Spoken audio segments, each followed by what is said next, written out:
શું તમે ઇન્ડિયાની અંદર 12th પાસ છો તો શું જાપાનમાં સ્ટડી વિઝા પોસિબલ છે પોસિબલ. એના માટે તમારે કોન્ટેક્ટ કરવો પડશે ફ્લાયવલ વિઝા ઇમિગ્રેશન. જાપાનમાં સ્ટડી કરવાના અને સાથે જોબ કરવાના 3 ઓપ્શન્સ અવેલેબલ છે. એક જાપાનીઝ લેંગ્વેજ કોર્સ, જે 1 કે 2 વર્ષનો કોર્સ કરીને તમે N2 લેવલ જાપાનીઝ લેંગ્વેજનું ક્લિયર કરીને તમે ડાયરેક્ટલી જોબ માટે અપ્લાય કરી શકો છો.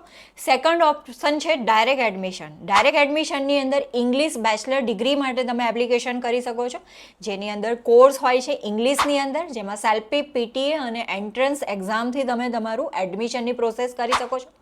પાર્ટ ટાઈમ જોબ કરી શકાય છે, જેની અંદર અર્ન એન્ડ લર્ન ટુગેધર તમે કરી શકો છો.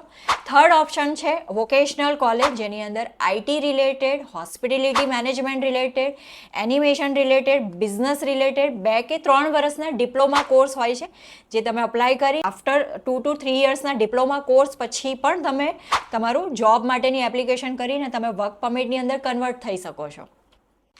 ઓલ 3 ઓપ્શન ફ્લાયવલ પાસે અવેલેબલ છે. તો તમારા સ્ટડી વિઝાની એપ્લિકેશન માટે તમે ફ્લાયવલ વિઝાનો કોન્ટેક્ટ કરી શકો છો. અમારું ઇન્સ્ટાગ્રામ આઈડી છે ફ્લાયવલ ઇન્ડિયા.